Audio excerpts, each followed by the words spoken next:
J et de retrouver les camarades du micro. Benjamin Krief est avec nous. Bonsoir Benjamin. Bonsoir Steve, bonsoir à tous. Benjamin, un mot pour décrire, comme à chaque fois, le match du PSG hier soir à Rennes.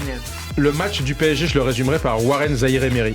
16 ans. 16 ans, meilleur joueur du match, à mon avis, côté PSG en tout cas, impliqué. C'est une critique ou un compliment, Benjamin ? C'est un compliment pour lui, une critique pour les autres. Voilà, j'étais très heureux de le voir, ça a été ma lueur d'espoir dans ce marasme qu'était le match d'hier. Je salue également la mémoire de Classico, Alexis Vizan. Salut Alexis. Salut à tous, bonsoir. Alexis, ton image du week-end de foot ? Bah moi je vais partir sur la première ligue et ça c'est la boulette de Lloris. Ah, c'est vrai. Qui vraiment avec l'arrêt de sa carrière internationale montre que c'est la fin et voilà, c'est lié sur la fin. C'était le Blue c'est Blue Monday aujourd'hui, on est tous déprimés. Hein. Notre invité du soir vient de signer une biographie événement de Pelé aux éditions Solar. Il sera avec nous tout à l'heure. Stéphane Cohen en deuxième partie dans Classico.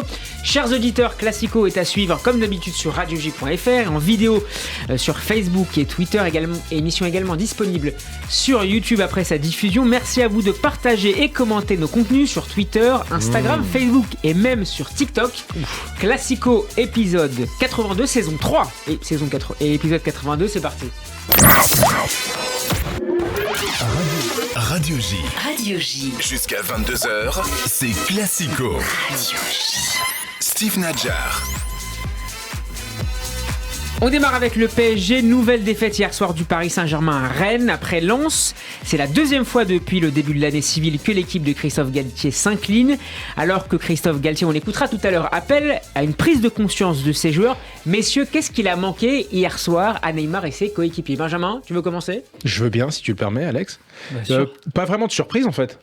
Déjà parce que Rennes est l'équipe qui a le plus battu le PSG sous l'ère QSI et leur coach également. Et ensuite parce qu'on sent que depuis le match à Lens, depuis la reprise après la Coupe du Monde et autres, on sent qu'on n'a pas le même PSG qu'au début de saison dernière. Donc pas une surprise. On savait que Rennes allait jouer de cette manière-là, en étant agressif au pressing et autres. On savait que ça allait mettre en difficulté le PSG. Voilà, les absents côté PSG, enfin en tout cas Verratti absent et les stars n'étant pas au rendez-vous. Mais tu pensais que le PSG n'allait pas être capable de répondre aux défis franchement, de combativité notamment du PSG. C'était pas une surprise quand on voit le début du match. Peu parce qu'il n'y a pas Bourigeaud, pas Terrier, il manque leurs deux joueurs phares. Non, moi je pensais vraiment que le PSG allait monter en puissance dans ce match et ils l'ont pas fait. C'était le cas aussi contre Lens. Est-ce qu'on doit s'inquiéter ou pas ? C'est toujours difficile après la Coupe du Monde, la reprise comme ça. Mais ce qui est sûr, c'est que le PSG, sur les matchs à haute intensité de Ligue 1, donc moi je me souviens de Monaco au Parc des Princes, au match aller, là, Lens et Rennes, ça fait des défaites, donc c'est pas très rassurant. Et en fait, tout ça, sachant que ce sont aussi des matchs qui préparent a priori le club avec des champions. Et c'est Bayern. Et en fait, tout va être vu avec le match du Bayern, c'est-à-dire que toutes ces défaites-là vont être sans importance si tu passes le Bayern. Si tu passes pas le Bayern, on l'avait bien vu dans ces matchs-là. Donc c'est plus sans importance. Alors Alexis, justement, tu dis sans importance. Voilà. Benjamin, je te laisse céder la parole un instant. Dans ton sens. Alors le PSG dispose de 47 points, ce qui est un beau total après 19 journées, mais ne dispose désormais que de 3 points d'avance sur Lens, le Dauphin. Son Dauphin est de 5 sur l'homme. C'est pas énorme comme avance. C'est pas énorme, mais je continue de penser quand même que le PSG... La durée du championnat, je continue de penser que le PSG est au-dessus, et quand leurs joueurs, tous, surtout les stars, vont décider de passer la seconde, après avoir digéré la Coupe du Monde, le PSG va mettre tout le monde derrière, il n'y aura pas de sujet. Mais c'est vrai que, encore une fois, pour moi, la réaction, c'est pas inquiétant, parce que c'était prévisible. On l'avait dit déjà au début de saison. La défaite d'hier était prévisible. La défaite d'hier est prévisible. Encore une fois, quand tu prends les statistiques des dernières confrontations avec Rennes, c'est une défaite qui est logique. C'est pas le Real Madrid, c'est pas avec tout le respect que j'ai pour le mais club. encore une fois, quand tu prends les statistiques, c'est l'équipe qui bat le plus le PSG. En revanche, que le PSG ait du mal à redémarrer le championnat après la Coupe du Monde, ça c'était prévisible. Ouais, on l'avait dit aussi, bien sûr. Et ce qui était pas prévisible, c'est que les joueurs qui n'ont pas fait la Coupe du Monde seraient pas en forme, mais en fait cette cassure, elle a été très gênante pour tous les joueurs. Fabien Ruiz avant la Coupe du Monde, on en parlait vraiment bien. Depuis le début, c'est terrible. Ramos a du mal à revenir. Donnarumma fait un match pas trop mal hier. Alors là, sur Ramos, je crois tous ces joueurs hors mondial ont du mal à. C'est eux qui devaient porter le PSG après la Coupe du Monde, ils n'arrivent pas. Alors je crois que c'est différent les cas que tu évoques. Donnarumma, pour le coup, il fait un bon match hier. Il est décisif jusqu'à ce qu'on prenne le but. Il peut pas faire grand chose. Il est pas bon. Ça c'est sûr. Ça pour le coup, tu prêches. Il revient pas de la Coupe du Monde. Convaincu, il a pas fait la Coupe du Monde. Ramos, c'est un cas complètement différent. Ramos, c'est inquiétant. La défense du Paris Saint-Germain. Est-ce qu'il doit aller sur le banc, Ramos ? Parce qu'on a installé ce système avec 3 axios derrière pour Ramos. Pour lui, il est à droite de ce trident, ce qui est un peu bizarre. Il est pas bon. Et là pour le coup, effectivement, c'est pas les attaquants du Bayern qu'il a en face de lui. Il est à contretemps.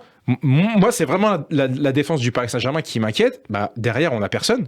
Kimpembe, je ne sais pas où en est sa blessure. Moi, Marquinhos, c'est Marquinhos. Marquinhos, c'est très inquiétant aussi, c'est vrai. Et donc c'est vrai que cette défense à 3, elle inquiète. Marquinhos, c'est inquiétant parce qu'effectivement, il y a beaucoup de déception dans sa carrière au final, avec l'équipe de France, avec le Brésil, avec l'équipe du Brésil, avec le PSG.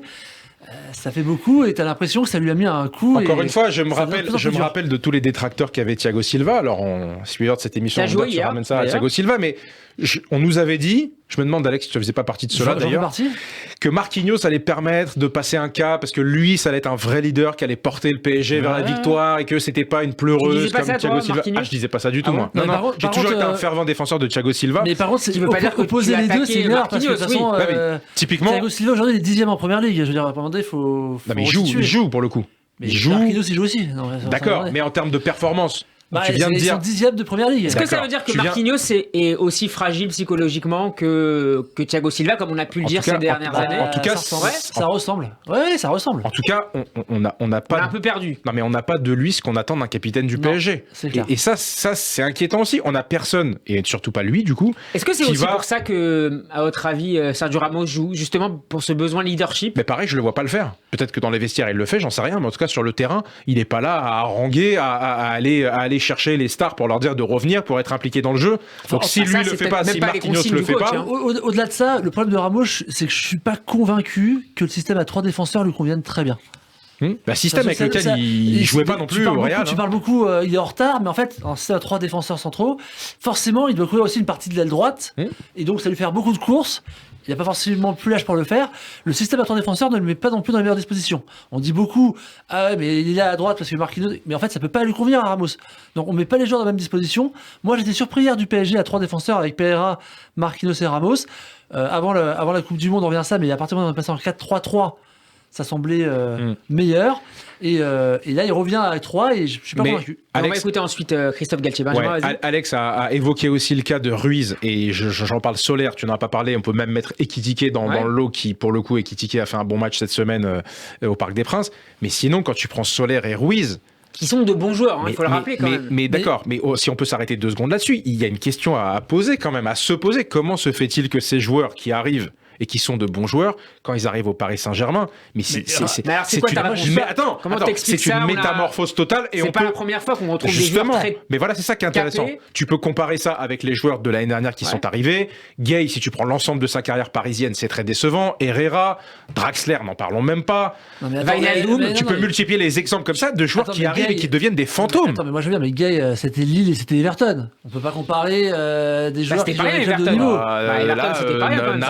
Everton, si tu me dis ce qu'ils ont fait en première ligue. Bon voilà, Wijnaldum, qui venait de gagner la Ligue des Champions avec Liverpool. Très bien, mais là, pour le coup, tu vas me dire que Solaire et Ruiz sont des joueurs utiles à l'effectif parisien. Ruiz, avant la Coupe du Monde, excuse-moi, il était rentré titulaire. Il rentre pas il rentre titulaire. Mais si je vous propose d'écouter, puisqu'on parlait par contre, effectivement, c'est une énigme. On parlait d'intensité. Sarabia est parti déjà d'ailleurs. Qui va partir à Wolverhampton, on va en parler tout à l'heure. Je vous propose d'écouter Christophe Galtier hier, pas content. C'est le constat. Je ne vais pas parler d'inquiétude, mais il doit y avoir une prise de conscience. Alors, évidemment qu'on peut trouver 1000 excuses, 1000 raisons, mais la Coupe du Monde est finie. Même si on a été dispersé, éparpillé pendant 8 semaines, il faut qu'on retrouve beaucoup plus de cohésion dans le jeu et beaucoup plus de rythme et d'intensité, évidemment. Mais on va avoir une dizaine de jours pour travailler à la fois l'intensité, plus de verticalité, plus de relations techniques entre les uns et les autres. Le mot-clé, la grande lacune hier des Parisiens, c'est l'intensité à chaque fois.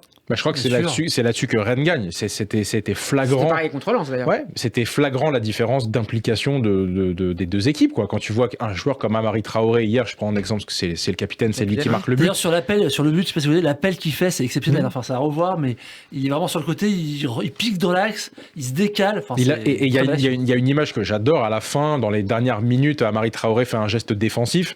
Je ne sais pas si vous vous rappelez de cette image. Tout le monde lui saute dessus, on dirait qu'il vient de marquer un but. C'est extraordinaire. Voilà, c'est une différence. L'envie, il y avait plus d'envie hier aussi. C'est évident, effectivement, tu rapproches ça du match de Lens et t'as raison. En fait, il y a des personnages comme ça dans des équipes. Amari Traoré, on peut prendre Seko Fofana à Lens pour en sortir 2. Et tu vois, je trouve que le Paris Saint-Germain n'a pas un joueur comme ça, ou plusieurs d'ailleurs, qui va tirer tout le monde, qui va rameuter tout le monde, qui va être un peu l'esprit combattant de cette équipe. T'as pas ça, t'as une équipe éteinte qui subit, t'as Mbappé qui rentre, qui va faire la diff tout seul. Tu as raison, mais ça c'est une question de management d'équipe en fait, c'est même pas une question de joueur. C'est-à-dire qu'il faut savoir créer un groupe, ce que Deschamps sait très bien faire en équipe de France. Et là effectivement, t'as la notion que le groupe tel qu'il est fait ne permet pas à des leaders de prendre de la place. Enfin, quand tu as des joueurs de la carrure, de la carrière d'un Ramos, d'un... Pourquoi tu dis ça? Pourquoi c'est pas l'inverse? Pourquoi des joueurs comme Ramos, Marquinhos, à qui on a laissé justement Mbappé même, mais Mbappé aussi. La cohésion de groupe fait que manifestement, en tout cas, c'est pas ce qui ressort. Alors après, au PSG, surtout, la grosse différence en termes d'intensité par rapport à la première saison, et on va en parler parce que c'est toujours le sujet sensible, mais c'est Neymar. Moi, j'aime beaucoup Neymar et je reste plutôt défenseur. Alexis, avant de parler de Neymar c'est Neymar en termes d'intensité qui a manqué au milieu de terrain. Alexis, avant de parler du trio offensif, j'ai regardé quelques stats pour justement essayer d'objectiviser. Objectiver, les deux. Objectiver, ouais. La performance sur le plan défensif notamment et en termes d'intensité. Hier, le PSG, c'est seulement 41,2% de duels gagnés. C'est très très faible. Et ça baisse encore si on regarde les duels aériens gagnés, c'est 33%. Ouais. Offensivement aussi, les stats sont catastrophiques. Non, c'est au global ça. Ah, depuis le début de la saison? Non, match hier. Oui, non, offensif, c'est 33% de duels gagnés aériens. Ouais. Pour une équipe qui veut gagner la Ligue des Champions, c'est... Encore incroyable. Une fois, il n'y a pas d'intensité, il n'y a pas d'implication. Et alors, c'est une question physique de fatigue, c'est une question d'usure, c'est une question d'absence de motivation, c'est la période post-Coupe du Monde pour certains d'entre eux. Je crois qu'il y a des cas différents. Encore une fois, tu ne peux pas mettre tout le monde dans le même panier. Si tu parles des stars, Messi, Neymar, les deux reviennent de la Coupe du Monde. Et même leur situation est différente. Messi a connu le Graal, donc lui, revenir jouer à Rennes sous la pluie. Bon, effectivement, il est peut-être moins motivé. Neymar a connu une déception et Marquinhos, ils ont peut-être du mal. Il y a plus d'un mois là. Oui, mais ils ont du mal à l'allumage. Et ce qui est plus décevant, moi je trouve, c'est les joueurs qui les remplacent, qui devraient être des morts de faim. Et c'est très décevant. Encore une fois, c'est très décevant. Et moi, le seul que je veux faire ressortir hier, c'est Zahir Emery, un mec à 16 ans. Il y a eu, franchement, 2-3 phases de jeu où il est pris au duel au milieu de terrain. Et pareil, je sais pas si vous vous rappelez de l'image. Il tient au duel, il a 2 épaules contre épaules. Putain, le gamin, il tient debout. Il est là, quoi. Il veut montrer qu'il est là et que c'est le milieu de terrain du Paris Saint-Germain. À 16 ans, c'est normal, mais après, excuse-moi, c'est pas normal. Attends, si des joueurs plus expérimentés, ils ont rien sous le pied. Lui, à 16 ans, il arrive à prouver quelque chose. Justement, il est. C'est bien. Je suis très content pour lui, et c'est très bien. Mais ça montre aussi les carences éventuelles. Normalement, à 16 ans. Sur un match contre Rennes, Angers, tu démarres contre Angers, je dis pas. Ouais. Tu démarres titulaire contre Rennes, qui est un match de haut de tableau. Et c'est lui qu'on met en avant pour dire que voilà, c'est le seul joueur qui s'est illustré hier. Ça pose des questions quand même. Mais c'est ce qu'on est en train de faire, ça pose de grandes questions du recrutement du Paris Saint-Germain depuis des années, de recruter des joueurs étrangers avec des salaires mirobolants qui n'offrent absolument rien de plus que ces joueurs-là qui sont issus du cru du Paris Saint-Germain. Voilà, encore une fois, j'ai pris l'exemple des milieux de terrain cette année, des années précédentes, mais tu peux répéter les exemples à l'infini. Avec le PSG Benjamin, version Alexis, QSI. on est quasiment à un mois pile, même un peu moins du 8e de finale aller de Ligue des Champions contre le Bayern. Le match au Parc des Princes aura lieu le 14 février. Retour à Munich le 8. Le Bayern qui a joué ce week-end, vendredi, contre Salzbourg. Match exceptionnel en termes de spectacle. 4 buts partout, avec un but de Kingsley Coman et un but d'un autre Français, Mathys Tel, dont on vante les mérites. Est-ce que vous êtes, le Bayern qui est leader, avec 4 points d'avance sur Fribourg, est-ce que vous êtes inquiet des différences de performance entre les deux clubs, même si on suit beaucoup plus évidemment le PSG que le Bayern? Le Bayern, il y a un vrai sujet de gardien qu'ils n'ont pas encore résolu. Et puis il y a eu aussi une vraie interrogation sur le Bayern, c'est aussi leur manière de gérer l'après-Coupe du Monde. C'est-à-dire, il y a eu aussi une énorme déception allemande, avec beaucoup de joueurs, je pense à Kimmich notamment, qui se remettent en cause parce qu'ils enchaînent les échecs avec l'équipe nationale. Ça va être une vraie surprise ce 14 février de voir comment les deux équipes, en tout cas la préparation toutes les semaines, de voir comment ces deux équipes vont préparer l'événement, puisque c'est vraiment le choc des 8e avec Real Liverpool. Mais c'est pas par rapport à ces matchs-là. Par rapport au PSG, on voit que les matchs à haute intensité, il y a des problèmes.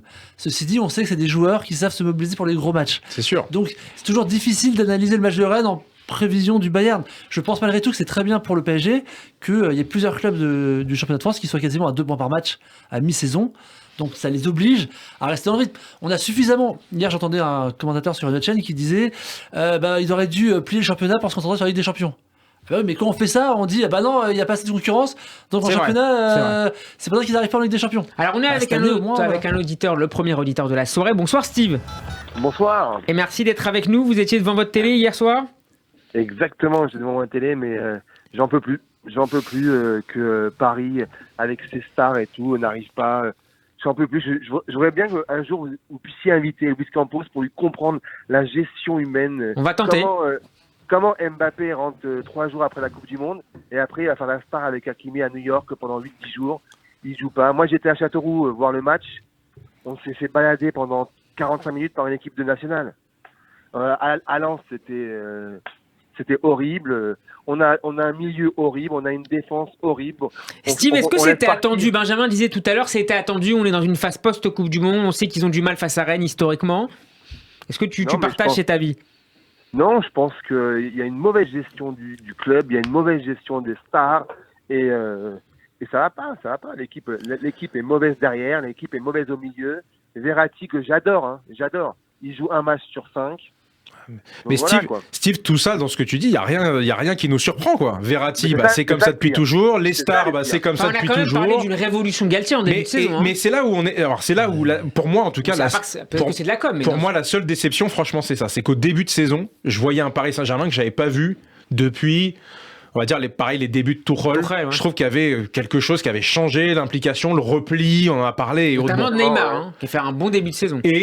Et là, il est fantomatique, là. Depuis, je sais pas ce qui se passe. Et effectivement. Depuis quand ? Depuis janvier ou depuis Non, depuis même avant la Coupe du Monde, on voyait que ça commençait un peu à. C'était pas la même implication qu'on avait vu. Je parle du tout premier match à Tel Aviv, par exemple. Quand il démarre en 3-5-2, tout le monde dit c'est pas mal. Mais après, il y a des manques. Il va en 4-3, tout le monde dit c'est mieux. Mais le 4-3, il l'a fait quand même très tard. Et au final. Non, mais dans l'intention, Alex, dans les courses, dans l'implication de tout le monde, c'est ça dont je parle, rien d'autre. Et ça, tu l'as vu au tout début de saison, les 3-4 premiers matchs, et depuis, tu vois que c'est moins présent. Et là, encore une fois, depuis la rentrée, on a un PSG classique qu'on a connu sous ton ami Pochettino. Steve, qu'est-ce qu'il faudrait changer à ton avis ? Qu'est-ce qu'il faudrait changer ? Notamment en vue du match contre le Bayern le 14 février. C'est ça qui est grave, c'est qu'on peut rien changer. On a une défense qui est ridicule. Moi, j'ai vu la défense, même s'il n'y avait pas Hakimi et De Mendes contre Châteauroux, contre National, on s'est fait bouffer. On s'est fait bouffer derrière. Ramos et Marquinhos sont plus au niveau. Même si je les adore, mais il y a un problème. Il n'y a plus de liant. Solaire, il est. Est-ce qu'il faut recruter un défenseur axial, mettre Ramos sur le banc et recruter un défenseur axial ? C'est pas prévu a priori, mais. C'est pas prévu. Mais même le milieu, il n'y a plus personne. Solaire, Sarabia, Ruiz, rien du tout. Alors Sanchez, c'est un fantôme. Il n'y a rien. C'est-à-dire qu'on va se faire bouffer. Encore le Bayern, ils ne sont pas encore au top comme ils étaient au top. Mais si on tombe après contre Manchester ou une autre équipe, on va se faire bouffer. Derrière, ça joue pas au ballon, quoi. Et même Donnarumma, il est fébrile, je trouve. Moi, j'ai jamais rien compris la gestion de Donnarumma et on parle d'ailleurs à ce propos d'un départ de Rico. De Navas en Arabie Saoudite. En Arabie Saoudite. Pour rejoindre Cristiano Ronaldo. Mais c'est sûr que ça, je pense que le Navas, malheureusement, dans son rôle de doublure, ça aide pas Donnarumma à sentir bien. Je pense que le choix du coach a été clair quand même. Bon après, tu vois, on peut Alex. Tu sais qu'il y a la moindre sanction, à la moindre erreur. Mais ça, c'est être gardien numéro 1. Non, mais attends. Toi, t'as toujours été numéro 2, donc forcément. Pourquoi cette attaque perso ? Non, mais attends, ça, tu peux. Effectivement, Steve a raison. Galtier, dès qu'il est arrivé, il a rassuré Donnarumma. Attends, t'es gardien numéro 1 dans un grand club comme le PSG, tu dois quand même être capable de supporter la pression. Excuse-moi, Donnarumma, hier, il est bon. Mais sinon, depuis l'erreur du Real Madrid, excuse-moi, il n'est pas au niveau. Et je pense qu'au Milan AC, ils sont bien contents d'avoir Maignan aujourd'hui et plus Donnarumma. Si tu leur demandes de faire l'échange, ils vont pas être d'accord. Même si Maignan joue plus depuis un moment. Mais ceci dit, c'est un autre sujet. Donnarumma sur sa ligne, il est très fort. Même hier soir, il répond présent sur sa ligne encore. Hier soir, il est bon.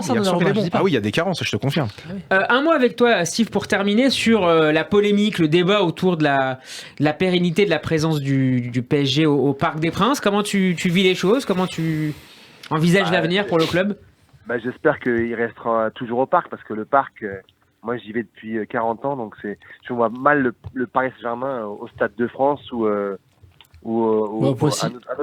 Ou à Poissy, quoi. C'est dingue. Le Parc, c'est le Parc, quoi. Même si le Stade de France c'est un beau stade et il fait beau, mais le Parc, c'est le Parc.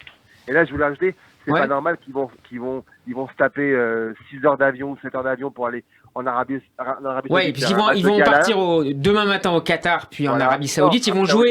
Ils vont jouer jeudi soir contre l'équipe de Cristiano Ronaldo. Voilà. Donc ils vont se taper encore un décalage, ils vont se taper encore une différence de température. Le 19 pour revenir le 25, c'est n'importe quoi. Bon, contre un peu plus de 10 millions d'euros, paraît-il. Voilà, exactement. Encore l'argent. Ouais. Mais ça, on sait. Après, quand on va se faire taper par le Bayern de Munich, on va dire que c'est un club.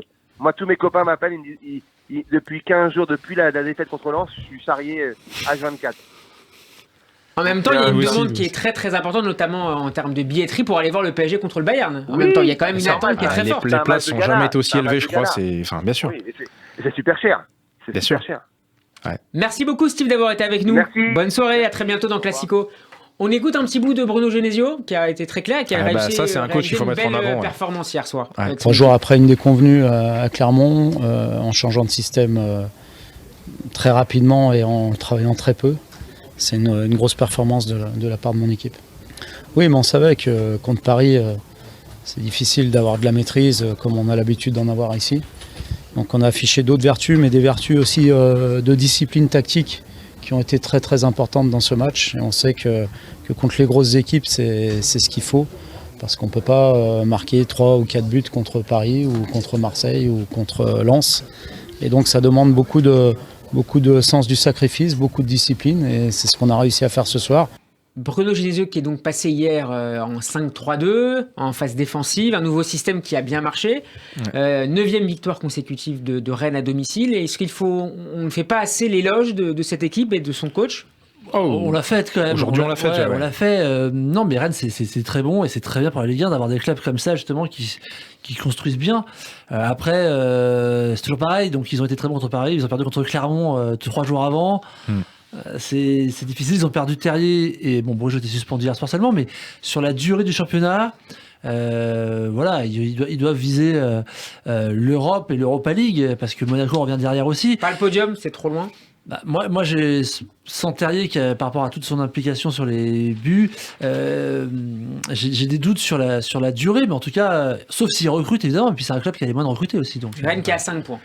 Ouais, mais il y a des joueurs vraiment intéressants quoi. Magère hier, il fait un match incroyable. Le petit Désiré Doué, il a 17 ans, il fait un super match. Gouiri est toujours précieux.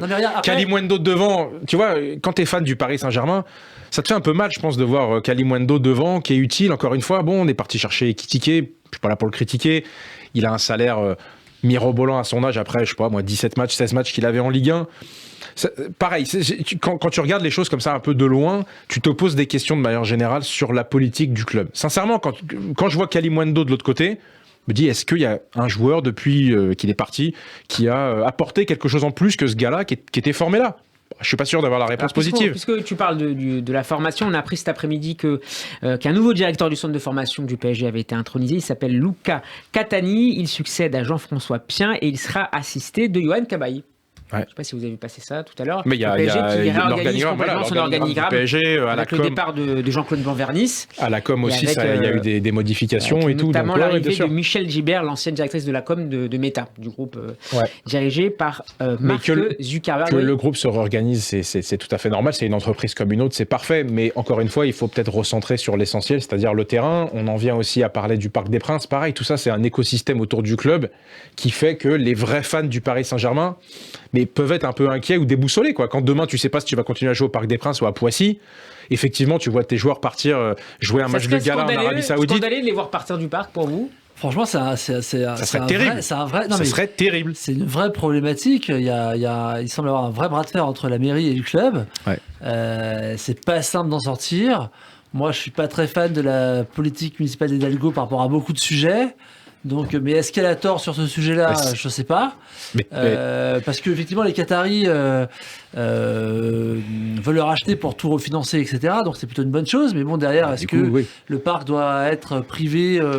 Parce que ça fait partie du patrimoine de la ville. Voilà, moi, je défends quand même que les clubs doivent être propriétaires de leur stade aussi, parce que je trouve que c'est comme ça qu'on développe aussi une marque. C'est sûr. Mais si le PSG, on termine avec ça, le PSG donc, qui suivrait 2 joueurs, de la même famille d'ailleurs, Marcus et Kefren Thuram, ça vous semble être 2 pistes intéressantes, pertinentes, compte tenu des besoins Lillard devait venir au PSG, il n'avait pas pu venir, donc ça serait une. Marcus Il avait Thuram signé, je crois. Il avait signé son contrat, je crois. Puis Ouais. À la visite médicale, je crois Marcus Thuram était en fin de contrat au mois de juin. Marcus et Kiefred ont commencé à l'Olympique de Neuilly, pas très loin, donc ça serait sympa pour eux de. Comme toi, Comme moi, exactement. Presque. s'en rappelle.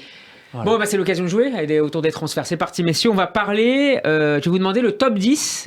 Le top 10 avec un petit jingle. Ouais, c'est mieux, ça va nous encourager. Et bien voilà. Let's get ready to rumble. Classico. C'est le premier quiz de la soirée, messieurs. Vous allez me donner le top 10. Le Ouais. top 10 des plus gros transferts du dernier mercato hivernal. Ah, le dernier là. Le dernier 2021-2022. Ouais, ok, pas les 10 plus gros transferts Alors, historiques. on y va. Ah, c'est Il y en a plus des dur, faciles et d'autres assez durs. Alors, allez, va. Benjamin, je sens que je suis. 2021-2022. Ouais, il y a un an. Il y a un an. déjà. Vlahovic. C'est le point pour Alexis. Numéro 1. Je sais pas où il va chercher. 70 millions plus 10 millions de bonus. Et on Ouais, bosse. mais je sais pas où il va On chercher bosse, tout ça. on bosse. On bosse, ouais. De la Fiorentina il y a vers pas la le- Juve. Il n'y a pas de Lukaku. Non, monsieur. Ah ouais Une erreur. Ça va. Alors, c'est facile, hein. Vas-y. Barcelone. Où il va chercher tout ça? Transfert à Barcelone ensuite. Deuxième. Barcelone, transfert derrière C'est Barcelone qui achète. Aubameyang. Non. Non. Pas du tout. Ah si, non. Bah De non. Manchester City à Barcelone.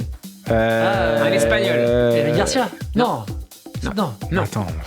Il me perturbe en plus. Alexis. J'ai les réponses, mais il me perturbe avec ces erreurs là. Bon, alors on passe, hein, tant pis, vous reviendrez. Ouais, passons, ouais. C'était Alors qui maintenant, je vous le dis pas, vous allez trouver. Un joueur lyonnais qui a signé à Newcastle, le 4ème. Oui, Guimarães. Guimarães. Qui a dit en premier, je ne sais pas. Ah, c'est moi, égalité. Alexis, 42 millions plus 8 de bonus. Attends, je suis en train de penser à qui passe l'espagnol à la encore. 4ème place. Un Français maintenant dans ce classement, il est numéro 5. C'est un défenseur. Il aurait pu participer à la Coupe du Monde de football. De football là, ça tombe bien. Bah oui, bah bien sûr. Il aurait pu jouer. Hein. Compte Il aurait tenu de la pu. manière dont on s'est passé la Coupe du Monde pour la France, il aurait pu jouer comme titulaire, facile. En défense. Ouais. Central. Non. Bah, Ah, Klaus. non. Mais non, Klaus il vient à Marseille là. Non, latéral, il n'y a pas Digne. Digne. Lucas Digne, 5ème Everton vers pas Aston loin, Villa. hein. À gauche, 30 arrière millions droit. d'euros. On continue, messieurs. Le prochain va donner des plus faciles. Hein, parce que là, Pedri. Non, Non, Pedri, non. Pedri, ah, non, C'est là, un là, attaquant c'est qui est argentin qui s'est beaucoup distingué pendant la Coupe du Monde. Un jeune argentin. Alvarez. Magnifique. Julian Alvarez Mais de City, River Barcelone, Plate. j'ai toujours À pas. City, 10ème place à 17 millions. Je refuse ces quiz, moi. 4-0. Bah, tu les refuses. Je pense qu'il te refuse aussi. Je refuse, moi. Un espagnol, donc deuxième position. Je refuse. City, Barcelone. Un milieu On parle de quoi là? City. Sissi Barcelone? de City vers Barcelone pour 55 millions d'euros. Quand même, hein. Putain, on l'a pas. Complètement Ah bah si, Ferran Torres. évidemment. Eh Alexis, on va s'arrêter là, je crois. Un 5-0. Mais l'encyclopédie du foot, bah 55 oui, bah ça millions de- évidemment. Mais le terrain, là, il n'y a plus personne. un Ouais, attaquant ouais. maintenant qui a signé à Liverpool. Ouais, Il c'est est ça, ouais. 3ème. Nuno Mendes, là. Ça, c'est pour Nuno l'été. Gomez. Non, c'était. Si. Darwin Porto. Nunez. Non. Mais non, cet été, Ça, c'est cet on été. parle de Ah, l'hiver. les gars, moi, je sais pas De le Porto. calendrier non plus. Hein. Ah, mais si, Luis. oui. Ah, d'accord. Luis Diaz, 45 millions, il est Luis 3ème plus Diaz. bonus. Inintéressant au possible. Donc il y a quand Inintéressant même possible. 6-0, c'est incroyable. Un dernier peut-être, Alexis. Non, je pense pas la peine. Bon, pour la Un milieu uruguayen qui a signé à Tottenham en provenance de la Juve. De la Ah bah Juve, oui, pardon. non, c'est pas Caceres, c'est Non. Betancourt. Oh là là, Bentancourt, 19 millions, il est 9ème, 7-0. C'est- Les derniers, c'est- Mikolenko, C'est pas Yuri Alberto. Et je crois que c'est tout là. Ouais, mais- l'encyclopédie, c'est facile. Bah, ouais. Victoire, C'est le terrain qui KO, m'intéresse. KO on excuse-moi. peut dire. Excuse-moi. KO Mais c'est d'Alexis l'option Vizor. interne. On Ça, c'est enchaîne l'odeur de la avec pelouse, l'OM. moi, c'est pas le.